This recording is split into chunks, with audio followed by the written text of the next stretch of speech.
one thing for listeners or viewers that don't know, with the Bringing Joy podcast, our main goal is to educate the community on during, the holiday season, Thanksgiving and Christmas. That could be a special time for some people, but difficult for others. And we want to know if you guys have needs in your organization, how people can assist. Is that financially? Is it volunteering? What does that look like? And then we could go a little bit more in depth there about that. So. Well, at the ranch, we have anywhere between 50 and 60 boys every year that live there. The holidays for our kids a lot of times are not those joyous moments that maybe some of us have had in our early life. And a lot of your listeners, I'm sure too, it can be painful. There's abuse, neglect, other things that go on in their homes. And so when we get around to this time of the year, it's a tense time for our kids. And the other thing that can be kind of sad too is that this is the busiest time of the year for us for our admissions. Right at the holidays, because things just seem to fall apart in some of the families that have gone through a lot of trauma and had a lot of trouble. It gets more difficult, and so we kind of try to knock ourselves out at the ranch to make the holidays special. And we do a big Thanksgiving dinner for our boys that are there over the holidays, and Christmas too. For example, every year we do a big dinner that the staff serve the kids, and that's going to be December 12th this year. And we love it. We make it very pretty formal, and the kids get to dress up a little bit and enjoy doing that. And we as staff, it would be a cool thing for you to see. It really is, and really good food. We pick stuff that the kids really like, and then we also for Christmas have what we call our Tree of Hope around the community, and we have some great organizations, businesses that put up our trees. Basically, it is like others you've probably seen. There's names on the tree with a small gift list on the back. And Shields, for a number of years here in town, has put up a tree for us. Hy-Vee on Minnesota will have a tree. Runnings on the east side will also have a tree, and what we love about that, last year was the first time we ever did this, but they put up a tree for our horses. Oh, that's so cool. we get horse equipment, because the horses are such a big part of the ranch. That's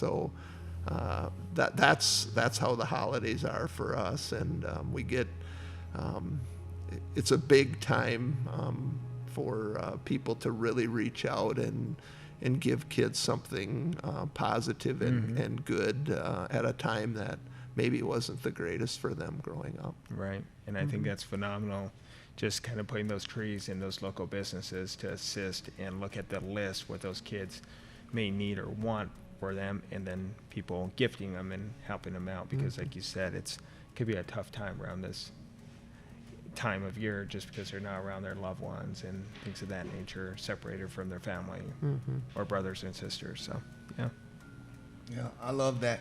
Listening to you tell that story about those boys out there, again, I'm reminded of my own story, and I think about the number of times I've shared why nonprofit organizations are important, why churches giving to nonprofit organizations is important, why things like Angel Tree programs, literally my exact words when I'm doing my storytelling is, I remember the Angel Tree programs. And what's so special about that is, as you get older and as you mature, and when you look back and you think about how that happened, all of a sudden it's a testament to the Holy Spirit. It fortifies this belief and this faith that you stepped into on your own. For me, I stepped into my faith at 19 as a sophomore in college, first generation, trying to find my way, not knowing what the Holy Spirit truly was for me or in me. But as I developed that relationship, I was able to look back over my childhood, and things like Angel Tree programs are something I always mention about impact on my life. And so I can just imagine how special that is for those boys, how they won't forget how strangers became family and loved on me like family. So Yeah. I just love hearing how McCrossins is going about. They do say that, Yeah. Jerry. That's the kids who come back and visit us. Yeah. That's what they say, is that why did these people, they don't know me. Why Yeah. are they doing this? And they learn from that too, to be that way themselves. They want to So learn true. how to give back too. That's why we go and serve at the banquet and do Yeah. other things with the boys, so that they get that experience of giving back, not just receiving Right. at the holidays. So we have Christmas Eve every year. Yeah. They lock us in at the banquet, and that's one that people I love that. want that day. We've just sort of locked it in, because we help the banquet many times throughout the year. When they're short, they call us, and Yeah. we go down with the boys and staff and teach them how to give back too. I love it. I can Yeah, tell you that is great. what my hope is when I tell my story is that people would have the living proof of what would happen or could happen when we wrap around youth that are vulnerable. The reason I chose to study nonprofit administration in grad school is because nonprofit organizations wrapped around my family. And I just really enjoy being hope and inspiration. And so, Yeah. I do that well, but we do have needs at Hurdle Life Coach Foundation, areas of my weaknesses or for room for improvement. It's tough being a nonprofit founder.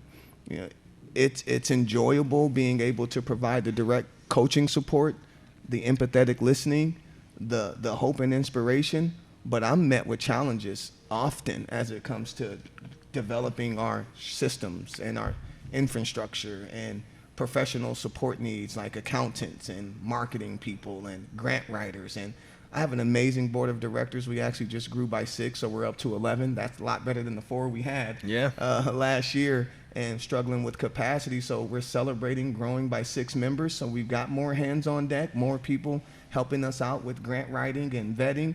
But there's still a need for people who can help us with marketing. And we would love to host college interns or people who have some time to leverage and are experts in that space and can help us with our marketing and can help us with our fundraising. I can tell you more explicitly, I'm really hoping to grow our list of corporate sponsors. I think corporations have a very low bar to clear, to do a simple gift of $2,500 or $5,000 to help us, launch. We're still launching at Hurdle Life Coach, but we are making an impact right now. Have already supported youth through our Change program. We're supporting adults in reentry from incarceration, and that's a big deal. That's a huge deal. Mm-hmm. When it comes to community safety, gentlemen, something that people don't realize is that one of the wisest things we can do for community safety is supporting those with criminal history, teaching them new skill sets and mindsets that when they come into those temptations, they are equipped to make decisions differently. Yeah. That's one of the wisest things we can do. So when we participate or practice in exclusionary practices, where we limit and exclude people from where they can live or how they can live, where they can work or how they can work, it puts them into a place of isolation. It puts them into a place where they don't feel cared about. And that type of reality for them is what drives that perpetuated violent acts or acts of crime. But when we can have organizations like Hurdle Life Coach Foundation that is creating a place where they can belong and be safe and be heard and be felt and then be taught and be coached on how to make better decisions, that's going to lead to community safety, and it's also going to help with those individuals as they reintegrate into their families and into society. One thing that's super important is relationships. The majority of men and women that are incarcerated are parents. When they release, they are moms and dads.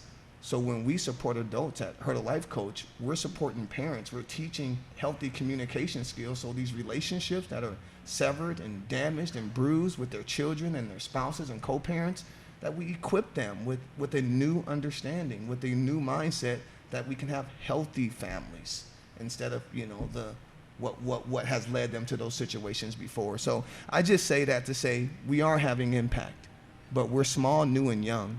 And if we have more corporate support because we're going to keep doing the grant writing. If we can get some more corporations on board, we've got about 5 corporate sponsors throughout the community. We're young, but there's a lot of corporations that could consider being a partner with us and lean into their corporate social responsibility. So if we can find ways to get introduced to organizations that want to have an impact in this social justice space, youth and adults impacted by incarceration and addiction, and maybe find some volunteer professional support, that would really go a long way for I will us. tell you, you're in an awesome community for it, and yes, it's young, but you'll see, it'll come. It'll come. You I'm just believing. keep doing the good work and keep believing and keep praying, and Yeah. they'll come. I'm believing. Yeah.